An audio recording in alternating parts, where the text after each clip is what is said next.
livro é o mesmo, o texto é o mesmo. Eu não vou nem ler, mas eu quero que os irmãos deixem aberto aí, porque a gente leu a semana passada e é só para ficar acompanhando. É o texto de Malaquias, no capítulo 3, do versículo 13 até o capítulo 4, o versículo 3. Então nós temos aí do 13, do 3, versículo 13, até o capítulo 4, versículo 1, 2 e 3. Que mais eu ia dizer? A primeira parte, o amor divino faz diferença entre o justo e o ímpio. Nós falamos sobre isso. Nós provamos, né? Nós enjoamos de provar isso. Tá bom? Eu só vou recapitular aqui, mas eu queria que você repetisse aí para ficar com essa direção na sua cabeça. O amor divino faz diferença entre o justo e o ímpio. Isso. E nós começamos dizendo que em dias como nós, do politicamente correto, fazer uma afirmação dessa soa com as pessoas recebem como fosse um choque e considera um absurdo. Mas nós nos cansamos de provar isso aqui, cansando no modo de dizer, né, meus irmãos? Porque tanto no Antigo quanto no Novo Testamento nós pegamos vários textos, foi mais um estudo bíblico do que propriamente uma mensagem, e exemplificando por várias vezes, né, e de várias maneiras, que Deus tem sim, faz sim diferença. Ele ama o ímpio diferente do que ele ama o justo. O amor de Deus salvífico não recai sobre o ímpio, recai somente sobre o povo dele. O amor salvífico, ok? Depois nós começamos falando acerca de como que Deus está reclamando aí no versículo 13 ao 15 do desrespeito que aquele povo estava tendo por ele. Estava tendo uma falta de reverência, uma falta de temor a Deus. E a gente entrou no terceiro mandamento, que diz de usar o nome de Deus em vão. E nós demos aqui vários exemplos sobre como usar o nome de Deus em vão, né? Vários exemplos práticos. Primeiro demos exemplos dos pecados da língua, e depois nós falamos mais especificamente. A pessoa fala qualquer jeito, de qualquer pessoa, em qualquer hora, desrespeitando o nome do Senhor, solta um amém, solta um aleluia, né? Eu juro por Deus, para contar uma mentira. Isso aí tudo é tomar o nome de Deus em vão. Mas nós vamos aqui prosseguir, meus irmãos. Aí por fim eu disse a última frase: acrescente-se a todos esses pecados o fato de as pessoas acreditarem que vão ficar inocentes diante de Deus. Sendo que Deus falou que aquele que tomar o nome dele em vão, ele não terá por inocente. Então tem gente achando que vai ficar inocente. Nós terminamos a semana passada falando isso. Então hoje nós vamos continuar a segunda parte, o mesmo título. Então, como é que nós vamos começar hoje? Mediante o que nós ouvimos acerca do nome do Senhor, da reverência e do respeito que nós vamos ter, ou que nós devemos ter, ao nos aproximarmos de Deus, para falar com Ele e para falar sobre Ele, com qualquer pessoa. Ao se aproximar de alguém para falar sobre Deus, tenha cuidado como você usa o nome dele. Tenha cuidado o que você fala sobre ele. Ou ao se aproximar dele para fazer uma oração, não trate ele como se ele fosse um qualquer. Tenha reverência. As igrejas que nós temos falado, que estão adotando, as igrejas progressivas, as igrejas adotando modernismo, ficarão surpresas no dia do juízo, quando forem chamadas para responder sobre isso. porque está uma falta de reverência, uma falta de respeito com o nome do Senhor. Quer um conselho?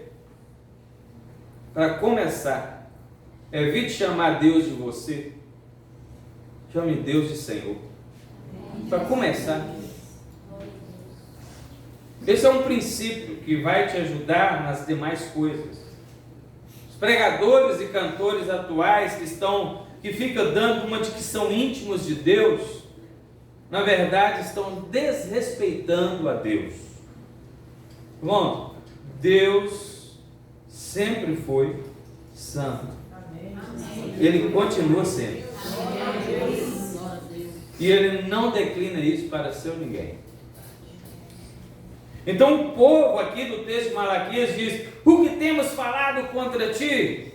É o que está aí no verso 13, né? Deus fala: vocês estão falando coisas contra a minha pessoa. O que é que nós temos falado naquela arrogância, sabe? O que nós temos falado contra ti? E o Senhor ainda responde. Verso 14, 15. Leia, eu queria que você lesse o verso 14 e 15 aí para mim, alto e bom som, alguém, por favor. Vós dizeis: inútil é servir a Deus, que nós aproveitou, temos cuidado em guardar os seus preceitos e em andar de luto diante do Senhor dos Exércitos. 15 também. Ora, pois, nós reputamos por bem-aventurados os soberbos, também os que cometem impiedade e se edificam. Sim, eles tentam ao Senhor e escapam. Olha aí, eu vou ler aqui na minha tradução, que é um pouco diferente, para os irmãos complementarem aí o entendimento. Deus está falando, o que nós estamos fazendo? Aí Deus responde: tens comentado que é inútil servir a Deus. E ainda murmura: que vantagem temos tido por termos cuidado em obedecer os preceitos de Deus e por ficarmos orando e lamentando perante o Eterno dos Exércitos. Está ouvindo aí? Amém. Por causa disso, estamos achando que os arrogantes é que são felizes, porquanto prosperam os que praticam o mal. Essas pessoas vivem desafiando a Deus e nada lhes acontece, escapam mesmo. Isso era o que eles falavam de Deus, sobre Deus, contra Deus. A irreverência que entre eles comentam se está valendo a pena servir a Deus, porque tem tanta gente que não serve a Deus, nem se importa com Deus, mas está vivendo muito melhor, principalmente financeiramente. Irmãos, esse problema não é de hoje não, é de hoje. Em Jó nós temos lá uma situação parecida com essa. E veja que Jó é um pouco antes da época de Abraão, mais de 2000 anos antes de Cristo. De lá para cá, sempre os santos tiveram algumas indagações, alguns questionamentos e algumas dúvidas a esse respeito. Por quê? Não todos os santos, mas alguns. Por que eu sirvo a Deus e faço isso e faço aquilo, e oro em jejum e vou para a igreja? E o ímpio não está nem para Deus, blasfema de Deus, e ele é mais próspero do que eu. Quando nós falamos do capítulo 2, verso 17, a gente levantou essas questões porque Asaf no Salmo 73 levantou as mesmas questões. Eu não vou me delongar aqui nisso de novo para a gente não ficar repetitivo, mas precisamos estabelecer alguns pontos aqui. Em primeiro lugar, isso é importante, se você acha que a relação com Deus é uma relação utilitarista, então é melhor cair fora logo. Você ficará decepcionado, porque Deus não irá atender todos os nossos desejos. Se a nossa relação com Deus se resume no toma lá da cá, então nós estamos sabendo muito pouco sobre Deus realmente. Claro, meus irmãos, presta atenção, aonde o Evangelho chega, é aceito, há uma perspectiva de prosperidade material melhor do que antes. Claro. Porque as pessoas se tornam mais conscientes de suas responsabilidades diversas, passam a utilizar seus recursos de maneira mais responsável também. Além de que uma vida espiritual de qualidade automaticamente eleva a maturidade do crente e, sem perceber, ele se torna alguém mais agradável em todos os sentidos. Pessoas reclamam de gasto disso, de gasto daquilo, mas veja, como é que elas gastaram o seu dinheiro quando está? Como que gasta o seu dinheiro lá no mundo? Quantas pessoas desempregadas aí, principalmente nesse tempo da dita pandemia, e agora você passa, por exemplo, agora, não saia daqui para ver isso não, mas depois que acabar aqui, se você passar aí, os bares estão cheios, elas estão se endividando nos cartões de crédito, não sabem como vão pagar. Inclusive crentes deixam de ir à igreja para ir num bar desse, que seja tomar um açaí. Vai, irmão, mas depois do culto. E açaí nem é pecado. Mas e os pecados? E os prostíbulos? Você está vendo?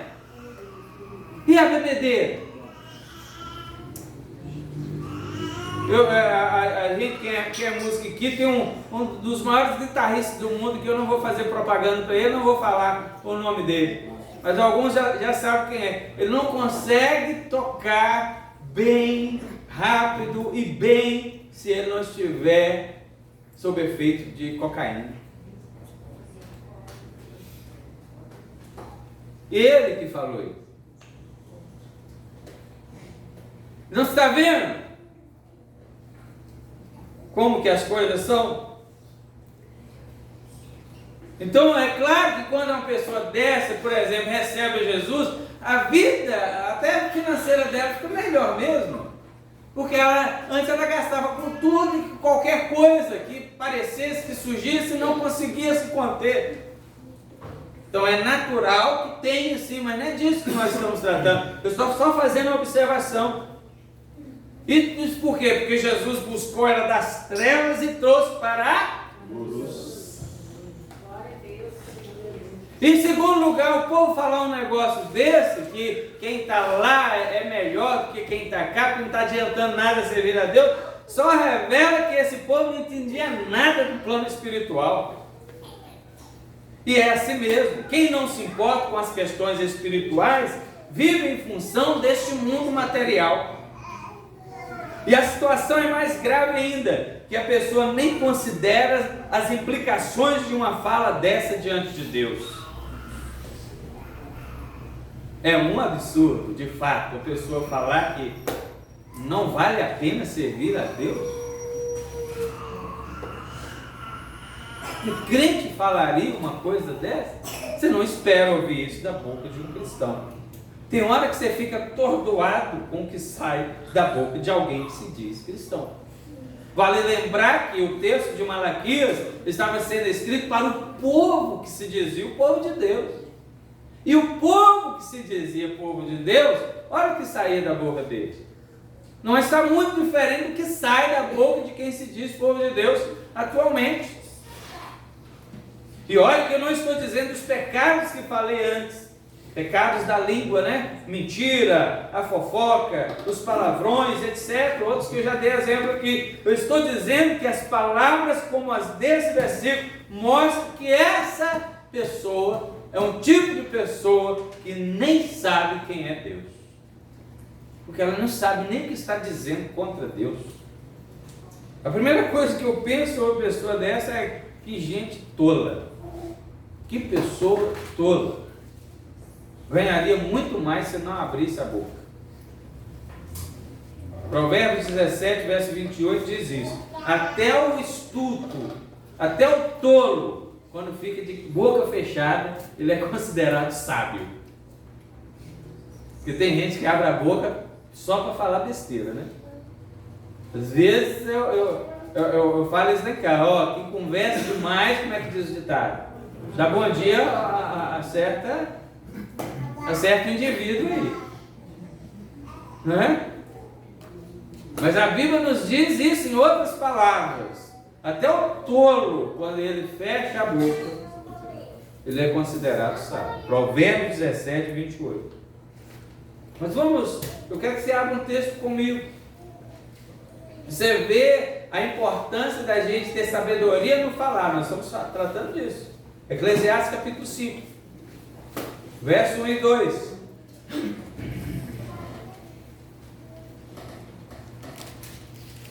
Glória a Deus. Eclesiastes 5, verso 1 e 2 diz o quê? Nos ensinando uma lição sobre a nossa maneira de falar quando nos aproximarmos de Deus ou quando vamos falar sobre Ele. Diz como? Guarda o pé quando entrares na casa de Deus. Chegar-se para ouvir é melhor do que oferecer sacrifício de tolos, pois não sabe que fazem mal.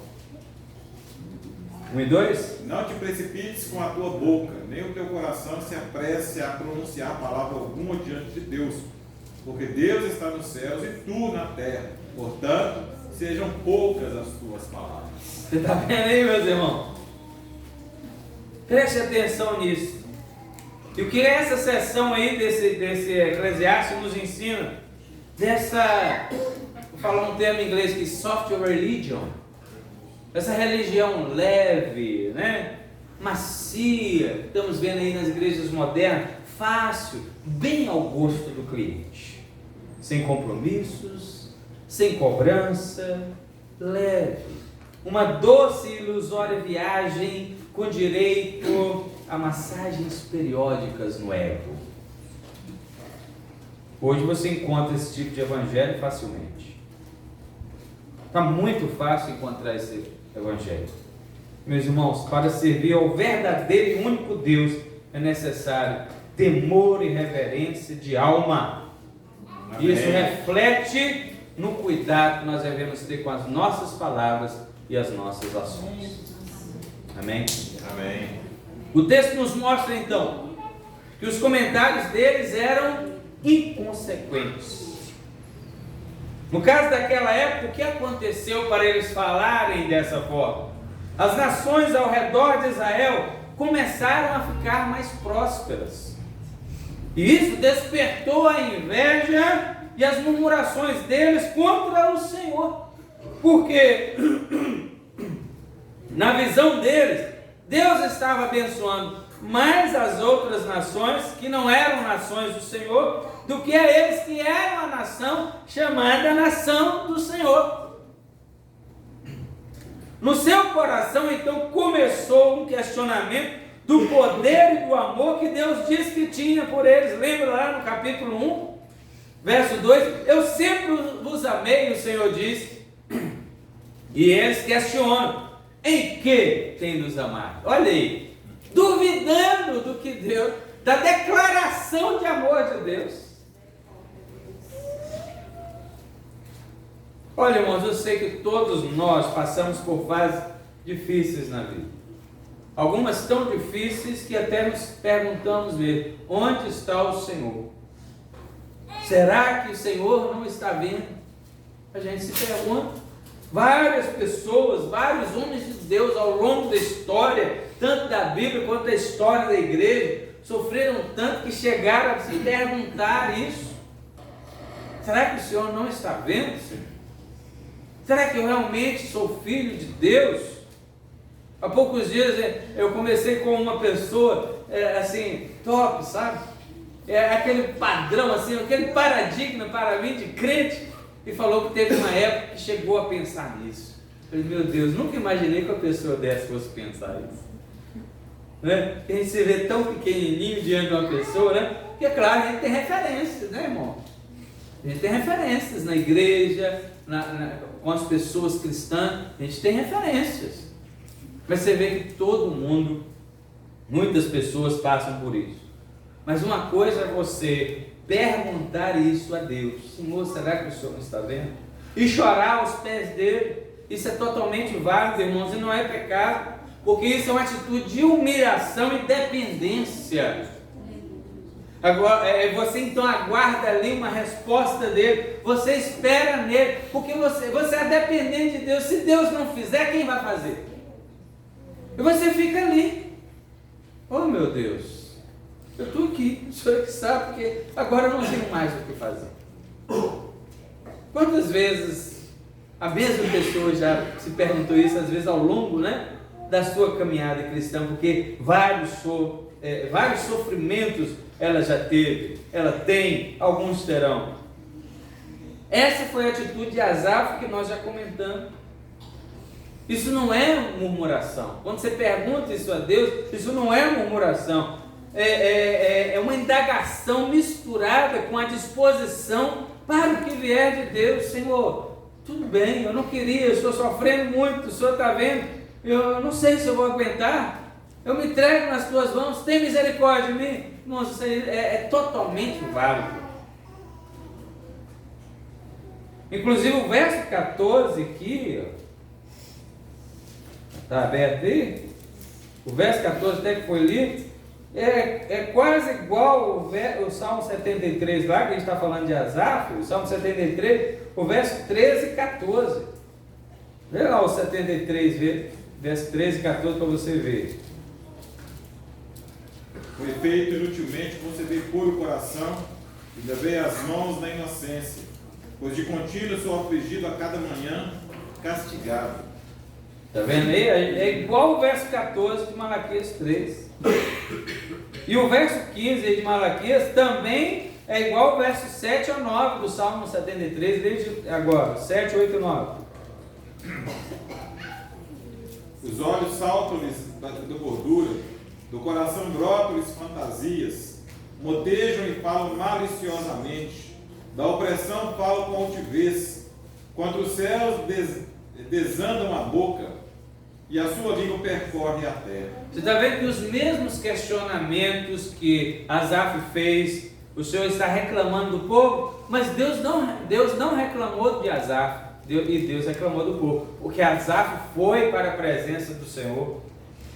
Se você tem que reclamar, reclame com Deus, né? Com reverência, no temor do Senhor. Quem é mais do que Deus? Ninguém é mais do que o Senhor. Portanto, meus irmãos, a atitude de afirmar categoricamente que tanto faz servir a Deus ou não servir, que não tem vantagem nenhuma obedecer a Ele, orar, fazer parte da igreja, se empenhar em servi-lo, isso é uma coisa totalmente irreverente. Não faça isso. E eles continuam dizendo que os ímpios não se importam com Deus, os ímpios desafiam a Deus, não respeitam a Deus, fazem gracinha com o nome dele, e mesmo assim prosperam muito mais e nem são punidos por isso. Você vai ser incluído entre os ímpios se ficar falando isso de Deus. Meus irmãos, mesmo que Deus não faça nada contra os zombadores, nós deveríamos permanecer calados. Precisa ter medo de Deus, não? Tem que ter. Tem coisas que a gente não entra. Tem coisa que não nos diz respeito. É entre Deus e a pessoa. Se Deus vai pesar a mão, se não vai, não tem nada a ver com isso. Nós temos o nosso dever com Ele. Nós temos um dever para com Deus. Eclesiastes, o último versículo de Eclesiastes fala isso. O resumo de tudo é: teme a Deus e guarde os seus mandamentos, porque Deus há de trazer a juízo todas as coisas, até as que estão ocultas, quer sejam boas, quer sejam más. Olha o que diz Miqueias 6, verso 8. O que Deus requer de nós? Miqueias 6, verso 8. Ele te declarou, ó homem, ó que é bom, e o que é que o Senhor pede de ti, senão que pratiques a justiça, ames a misericórdia e andes humildemente com o teu Deus. Olha aí, irmão. Ele te declarou o que ele quer. Ah, tem gente que não está fazendo isso, Deus não está fazendo nada com isso. Irmão, você não tem nada a ver com isso. Não se esqueça de uma coisa. Em João 21, Jesus estava conversando com Pedro. Jesus estava repreendendo a Pedro. Todo mundo conhece essa história. Pedro, você me ama e tal.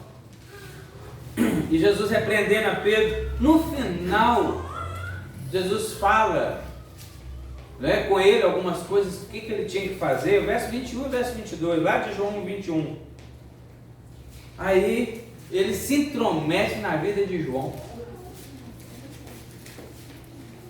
Ele se intromete na vida de João. Veja o que Jesus responde. João 21, verso 21 e 22. Vendo, pois, Pedro perguntou a Jesus: e quanto a este? Respondeu-lhe Jesus: se eu quero que ele permaneça até que eu venha, o que te importa? Quanto a ti, segue-me. Olha aí. Você está querendo saber da vida dos outros para quê? Eu estou te chamando para você me seguir.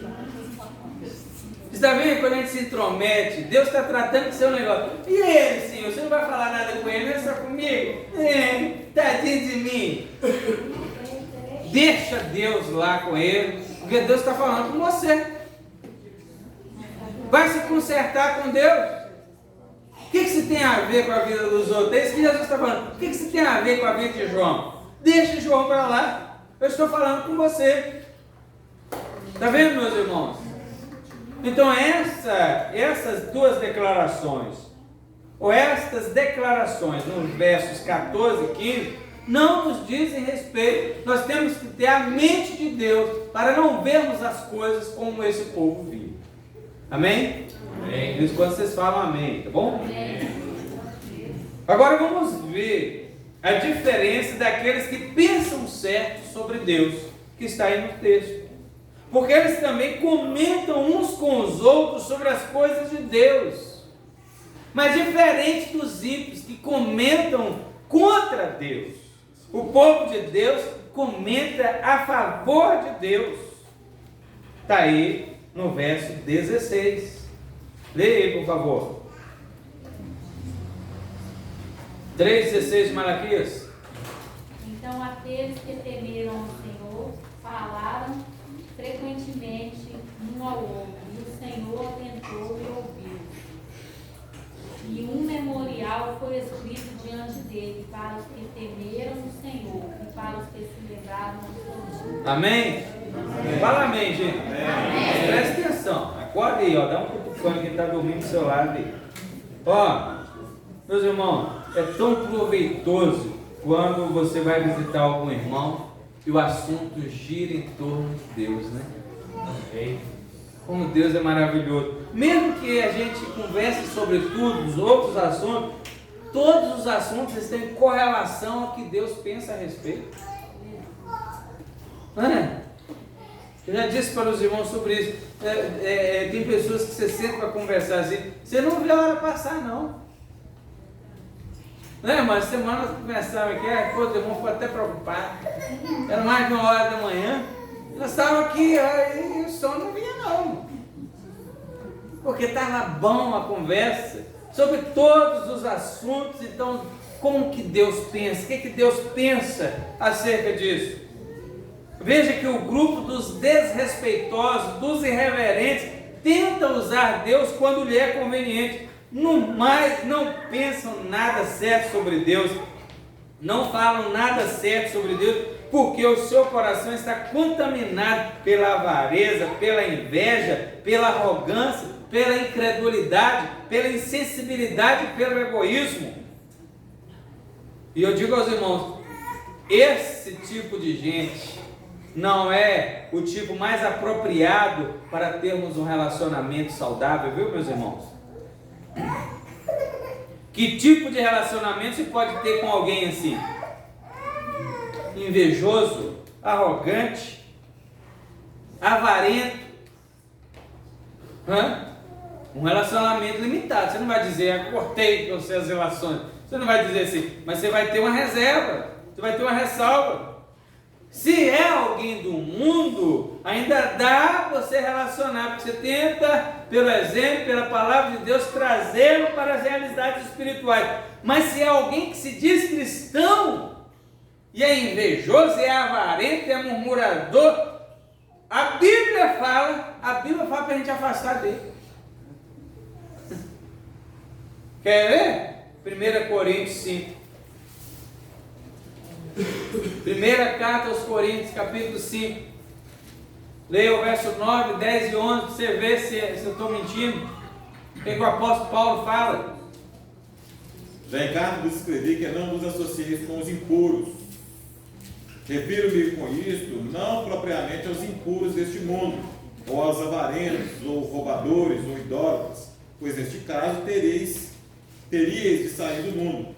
Mas agora vos escrevo que não vos associeis com alguém que, dizendo-se irmão, for impuro, ou avarento, ou idólatra, ou maldizente, ou beberrão, ou roubador, com esse tal, nem ainda com mais. Eu não disse nada. Você está vendo que eu não disse nada? Quem está dizendo aí, o apóstolo Paulo, na hora que você chegar lá no céu, quem for, fala com ele. Quando você espera isso do mundo, essas coisas acontecem no mundo mesmo.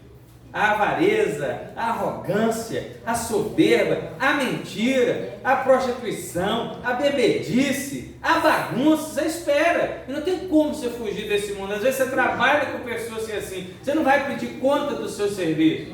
Você vai estar lá e o seu exemplo vai fazer com que a pessoa pense, se pergunte alguma coisa. Se não perguntar também não é bom. Agora a pessoa que se diz cristã e age desse jeito, está recomendando aí que não é para a gente nem comer com ela. Porque diga-me com quem andas e eu te direi quem é. Você está vendo? Mas há 3 bênçãos para este grupo, o grupo que teme a Deus, que respeita o nome do Senhor. A primeira está aí no verso 16, já foi lido. O Senhor ouve as suas orações com atenção. Fala amém, gente. Amém. Glória a Deus. Você está vendo aí no meio do versículo? O Senhor, a minha diz assim: o Senhor ouviu as suas orações com atenção. O Senhor não só ouve a oração, mas o texto acrescenta atentamente, diz aí a versão atualizada. A minha diz: prestou a corrigida diz assim: prestou atenção e ouviu. Irmão, claro que Deus, não existe nenhuma oração que Deus não saiba, que passe despercebida por Ele, mas veja que a ênfase está aqui e está no prazer que Deus tem naqueles que querem honrar o seu nome, contrastando com os que desonram ou abrem a boca para falar dele coisas que não entendem. Os ímpios, ou os que se dizem cristãos, mas falam coisas erradas sobre Deus. Não. Glória ao nome do Senhor. Não, de maneira alguma. Para esse Deus ouve com atenção. Se o texto falasse Deus ouve a oração, já estava bom, né? Mas está falando Deus ouve com atenção. Deus tem prazer em ouvir a oração daqueles que temem a Ele. É como se Deus, senta aqui que eu vou fechar as portas para a gente ficar à vontade aqui. E o que acontece quando se ouve a oração, meus irmãos? O que acontece? Olha, quando Salomão consagrou o templo, foi orar, pedindo que a presença de Deus estivesse sempre ali no templo. Sabe o que aconteceu, irmão? Você sabe, né? Lá em 2º livro das Crônicas, capítulo 7, verso 12, o Senhor apareceu para ele de noite e falou assim: ouvi a tua oração. Aleluia. Cornélio, lá em Atos 10, era um gentil. Ele orava mesmo sem conhecer a Deus ainda. Um anjo do Senhor foi até ele e disse: Cornélio, tua oração foi ouvida. Aleluia. Aleluia. Irmãos, quando o rei Ezequias orou porque ele estava doente, falou: Senhor, vou pedir ao Senhor mais uns dias aqui, acrescente os meus dias. O Senhor mandou o profeta Isaías voltar. Está lá em Isaías 38, verso 5. Mandou o profeta Isaías voltar e falou: ouvi a tua oração e vi as tuas lágrimas. Aleluia. E sabe, eu vou te acrescentar 15 anos. Glória a Deus. É isso que acontece quando o Senhor ouve a oração. Aleluia. Nós oramos aqui pelos irmãos doentes. Você acha que o Senhor vai ouvir ou não? Amém. Aleluia. Então creia que é isso mesmo que vai acontecer. Você está começando a perceber porque há pessoas cujas orações são ouvidas. E o contrário também, que há pessoas cujas orações não são ouvidas. Aí já começa, a gente está falando a diferença do amor de Deus para o ímpio e o justo. Há diferença. Para com os seus e os que não são. O justo, em vez de falar contra Deus, como faz o ímpio, ele fala de Deus. Aleluia. Eles falam uns com os outros, conversam uns com os outros, eles se apoiam mutuamente, eles se ajudam, eles se edificam na palavra. Em tempos de crise, como os que estamos vivendo, isso é muito proveitoso. Eu não estou restringindo aqui a crise político-econômica, mas a crise espiritual mesmo. A igreja está numa crise espiritual, com tanta igreja que existe hoje. Isso não era para ser assim, mas está sendo, e essas igrejas modernistas estão contribuindo para as pessoas continuarem, permanecerem nessa crise espiritual. Seus líderes estão despreparados para o atual momento. Eles tentam maquiar a crise, misturam e confundem crise financeira com crise espiritual, crise política com crise espiritual, porque para eles existe uma teologia do sucesso, onde as crises não chegam até você, mas não é isso que nós vemos. E eu digo aos irmãos, pode até ser bom para os ouvidos, mas não é verdade, não é a verdade. É tempo de estarmos juntos, amados. Amém. Admoestando-nos uns aos outros nos valores do Senhor, nos valores bíblicos. Então não deixe de ligar para o irmão. Olha o tanto de gente faltando aqui hoje. Tente passar uma mensagenzinha. Acabar o culto na sua casa ou amanhã, passa uma mensagem. Não deixe de ajudá-lo. Não deixe de visitá-lo. E claro, não deixe de congregar. Pois na congregação vemos uns aos outros, somos fortalecidos juntos, claro, quando a palavra é apropriadamente bíblica. Né? Então essa é a primeira bênção, diga amém. Amém. O Senhor ouve a oração. A segunda bênção, está aí ainda no verso 16. Tem aí um memorial, não é isso que aparece aí? O que é um memorial? Meus irmãos, um memorial é um monumento que serve como documento de registro para que os acontecimentos não sejam esquecidos. Isso é um memorial. Está dizendo o texto aqui que esse memorial está diante de quem? De Deus. Tem um memorial diante de Deus para aqueles que temem ao Senhor. Aleluia. Amém. A revista atualizada fala que esse memorial está diante do Senhor. Todos sabemos que Deus não se esquece de nada, nem de ninguém.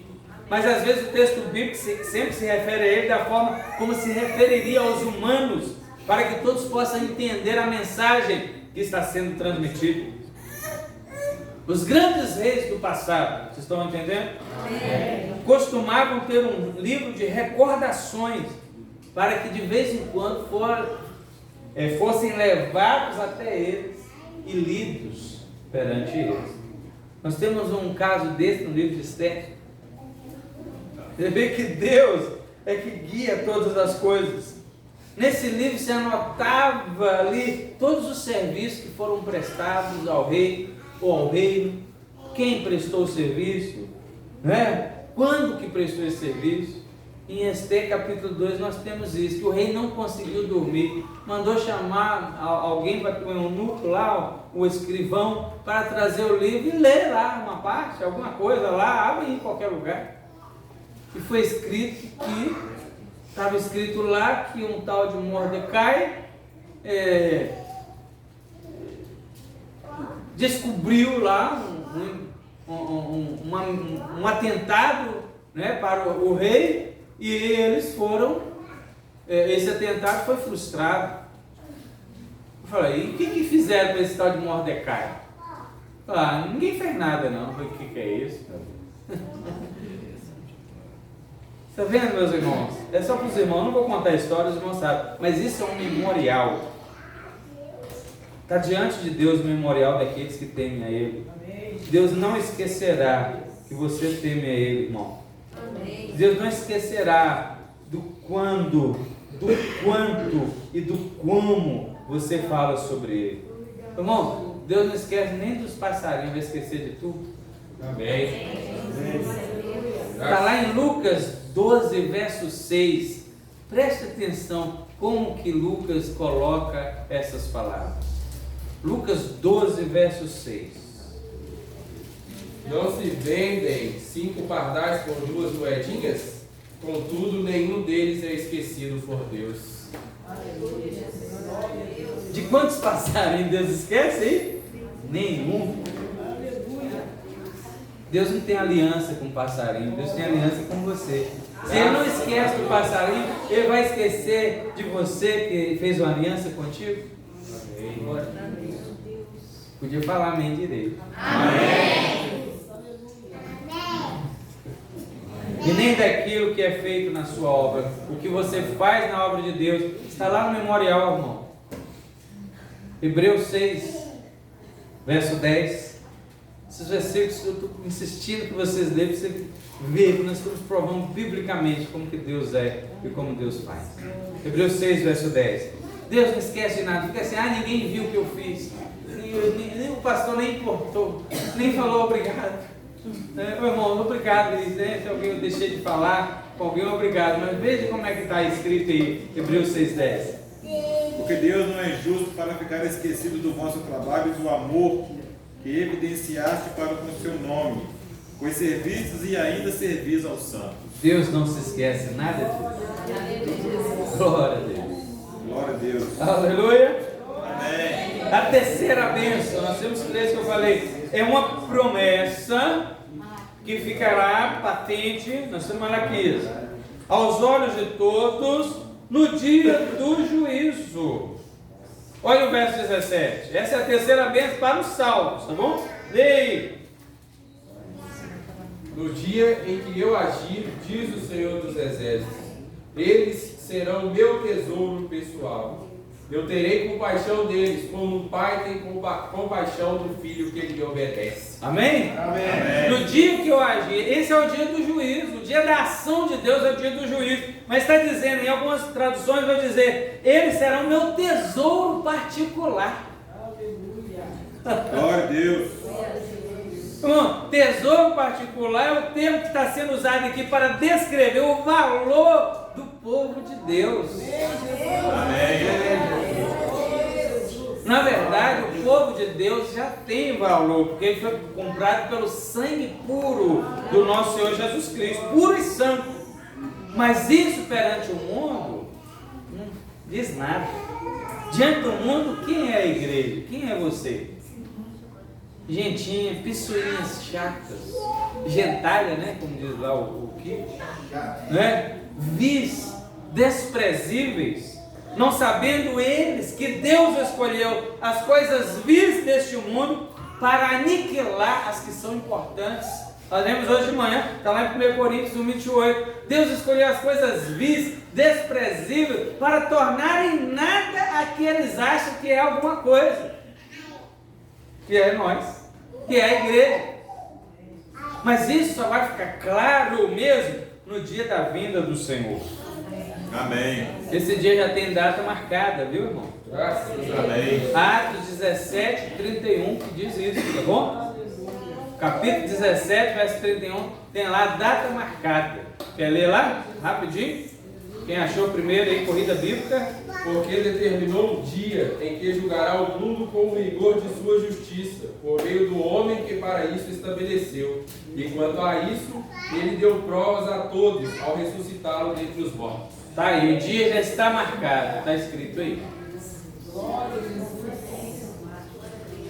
Esse dia já está marcado, já está preparado e será o dia da ação que ele está falando, quando eu agir.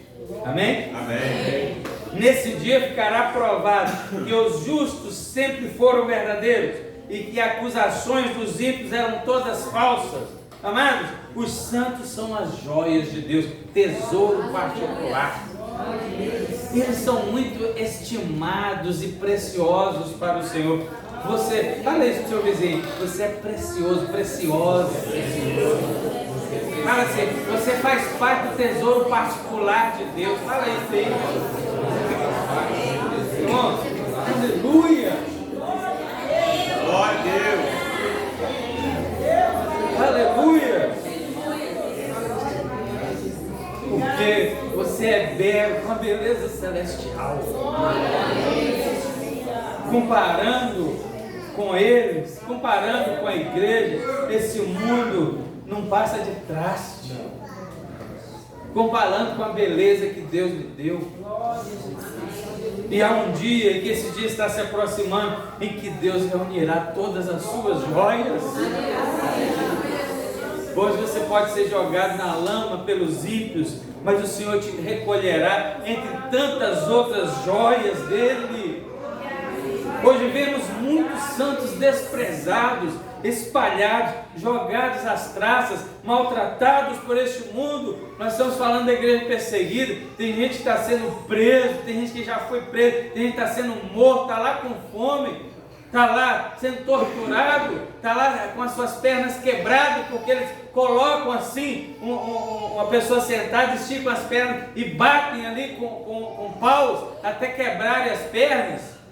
Isso é uma das coisas de tortura. Está acontecendo isso. Mas um dia esse povo será todo mundo juntado na casa do tesouro de Deus. Serão reunidos a Cristo. E ninguém mais será reunido a não ser Ele. Aleluia.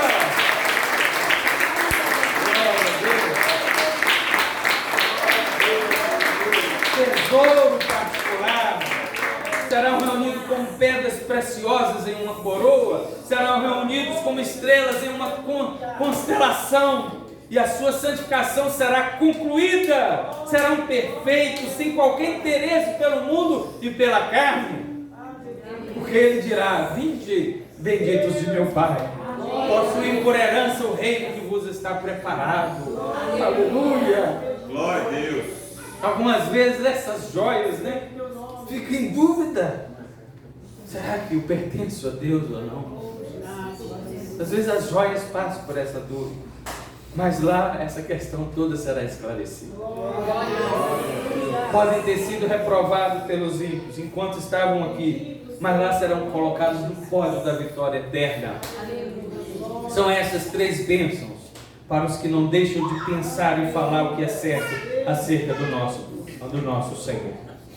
Está escrito aqui o verso 18: então vereis outra vez a enorme diferença entre o justo e o ímpio, entre o que serve a Deus e o que não serve. Aleluia! Amém. Glória a Deus! Então estamos vendo a diferença que o amor de Deus faz. Não vem me dizer, está bem claro aí, que há diferença sim.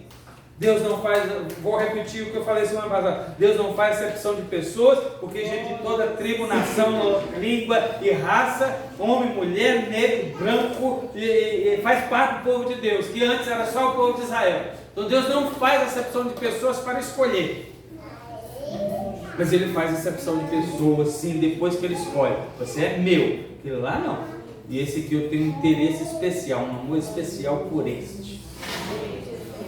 E eu repito, vocês nunca se esqueçam, aquele versículo do apóstolo Paulo que diz sobre o amor de Deus.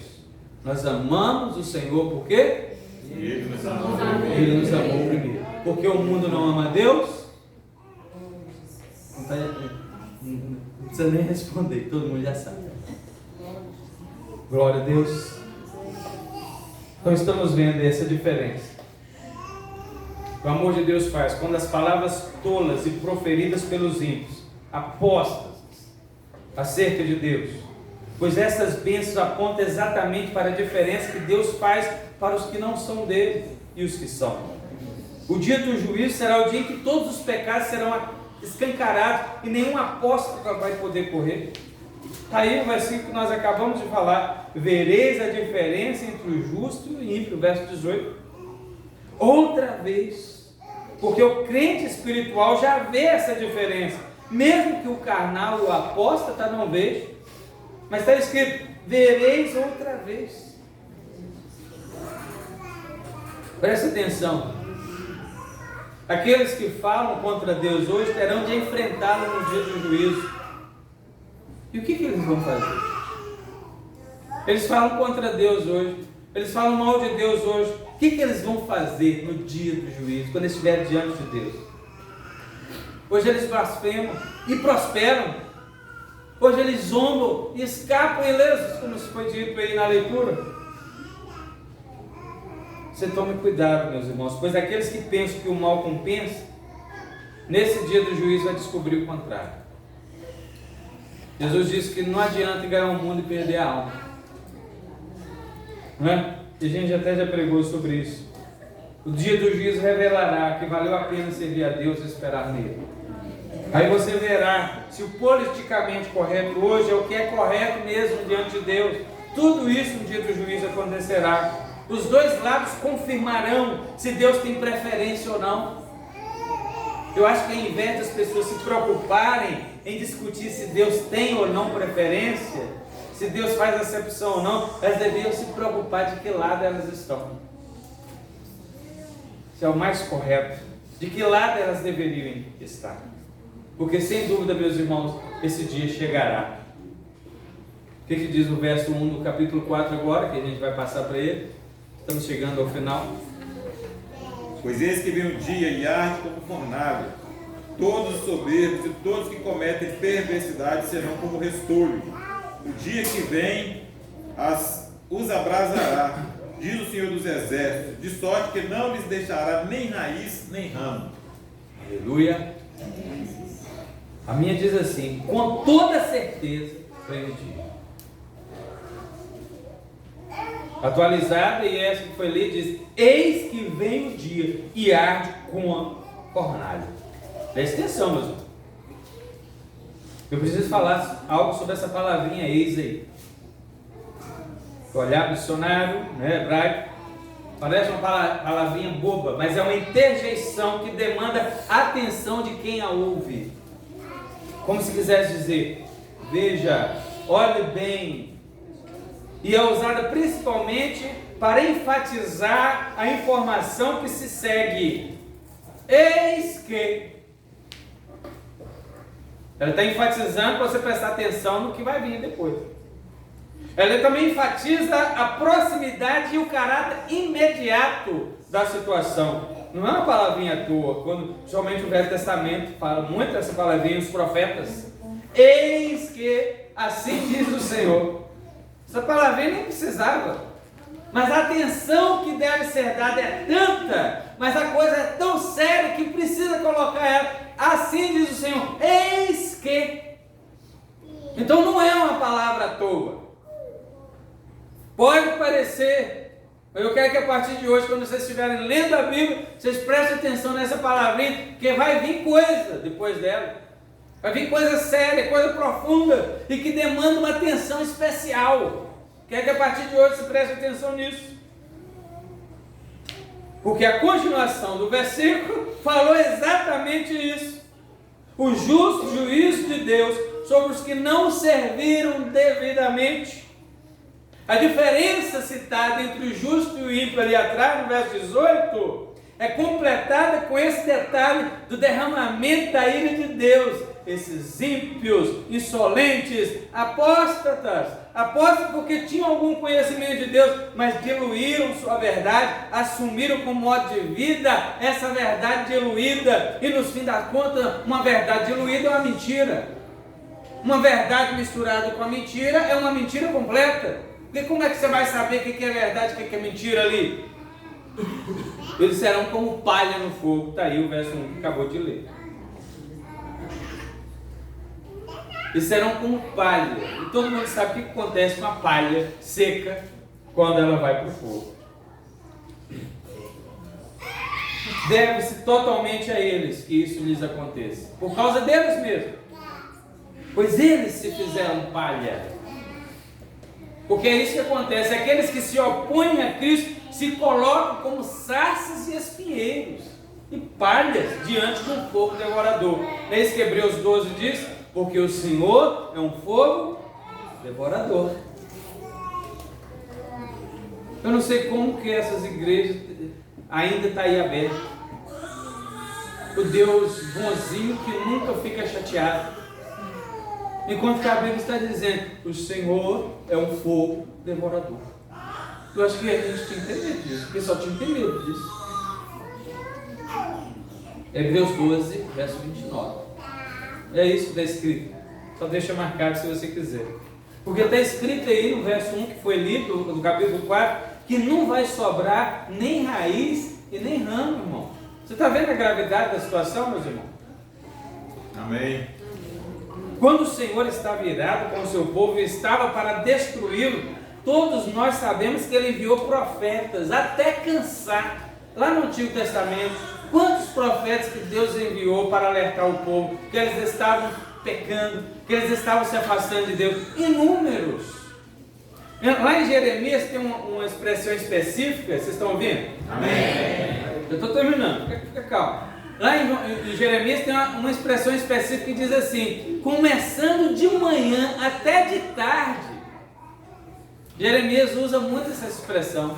Lhes enviei profetas, mas vocês não deram ouvido, vocês não estão dando ouvidos.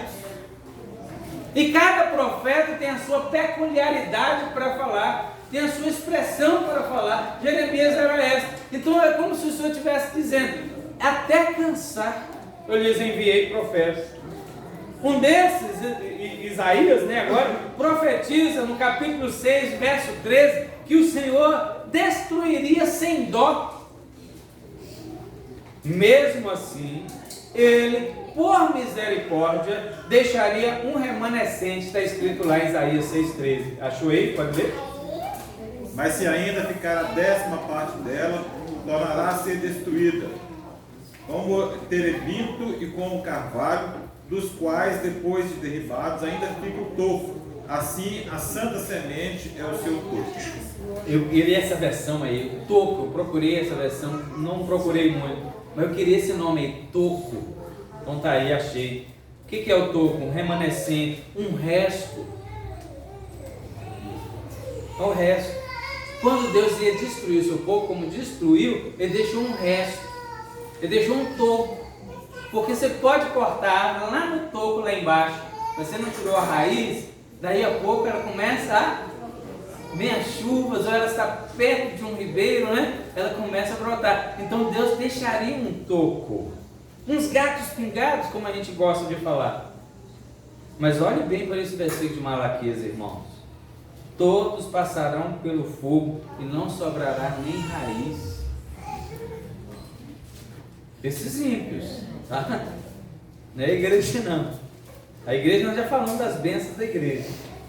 Terrível será o fim dos que não temem ao Senhor, não o amam e não se importam com Ele, que contemos com a sua misericórdia para não estarmos incluídos entre estes, irmãos. Aí quando a gente pensa, a última coisa agora mesmo, quando a gente pensa que as bênçãos para os santos tinham acabado, vem mais bênção por aí. Olha o verso 2 e 3. Vocês gostam de bênção? Amém. Então vem o verso 2 e 3. Mas para vós outros que temeis o meu nome, nascerá o sol da justiça, trazendo salvação nas suas asas. Saireis e saltareis como bezerros soltos da estrebaria. Pisareis os perversos, porque se farão cinzas debaixo das plantas de vossos pés. Naquele dia que prepararei, diz o Senhor dos Exércitos. Aleluia. A minha diz assim: garante o Senhor dos Exércitos. Amém. Quando pensamos que a bênção tinha acabado, há mais coisa vindo aí. Para os que pensam bem do Senhor, que conhecem Ele, que sabem que Ele ama a verdade, ama a justiça e o direito, nascerá o quê? O sol da Justiça. Então, sol da justiça é um termo messiânico. É o próprio Senhor Jesus Cristo. Amém. Como nós ansiamos por justiça, né? Nem se fala. Como queremos ver o fim dos infiéis, os amantes da injustiça. Nós queremos ver o fim dele. Nós temos que ter o mesmo sentimento de Deus. Nós somos filhos de Deus, temos que pensar igual a Deus, temos que sentir igual a Deus. Deus não tolera injustiça. E Ele vai punir os infiéis, os injustos. E diferentemente do forno do verso 1, fornalha de fogo, o sol da justiça trará salvação. Aleluia. Aqui diz cura na minha. Nascerá o sol da justiça trazendo cura, porque salvação, cura tem a ver com salvação, salvação tem a ver com cura. Ao invés daquele calor extremo, imagina o sol no deserto e você morrendo de calor, é incômodo que o calor traz, o suor, a fadiga de tanto calor, são reflexos do sol. Esse não, o sol da justiça produz cura, traz salvação. A outra bênção é a alegria extrema. Diz igual o bezerro saltando na hora que abre o curral. O pessoal que é fazendeiro aqui sabe o que isso significa. Né? Aquela sensação de liberdade, de exultação, será a marca dos que adentrarem vitoriosos os portais celestiais eternos. É comparado à alegria do bezerro que estava preso, mas foi solto para correr livre pelos campos. E é por fim, a outra, 3 de novo, os ímpios serão pisados e exterminados. E nem é por Deus. Você está vendo aí? Pisareis os maus.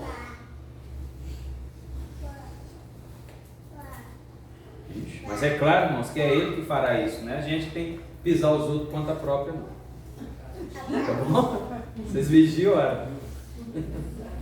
Romanos 16, verso 20, diz que o Deus de paz esmagará Satanás debaixo dos vossos pés. Amém.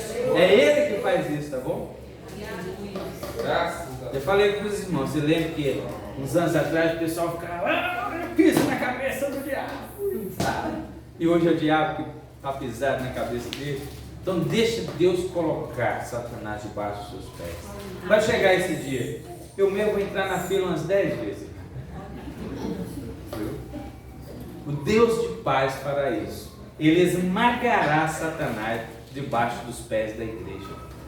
Amém. Amém. Então a ideia aqui é de que, né, que a gente vai pisar os outros. Os justos triunfarão sobre os inimigos de Deus. Essa é a ideia. Os mesmos inimigos que oprimiam os justos antes, que espezinhavam os justos, que faziam os justos amargar a vida, né, meus irmãos? Serão como cinzas debaixo dos nossos pés. Para a glória de Deus. E é Deus quem fará isso. Amém. Haverá uma reversão do estado. E não é uma reversão temporária, é uma reversão eterna.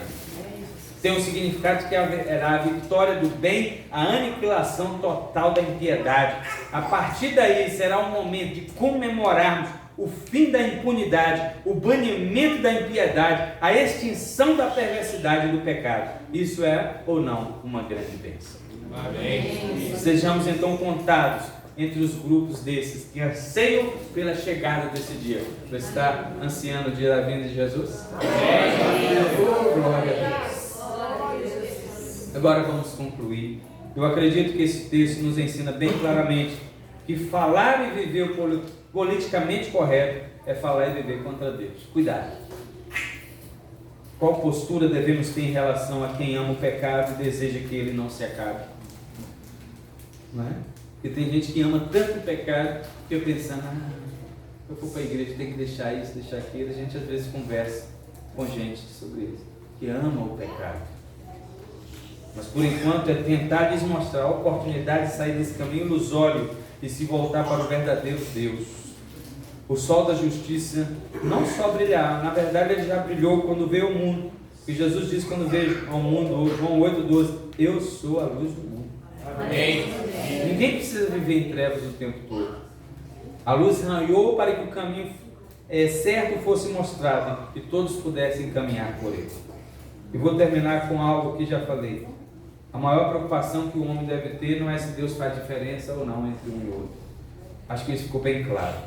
A maior preocupação de todo mundo é saber de qual lado que ele está. Aquilo que a gente sempre fala, o dia da vinda de Jesus vai ser bom ou ruim? Depende de que lado você está. Amém? Vamos orar?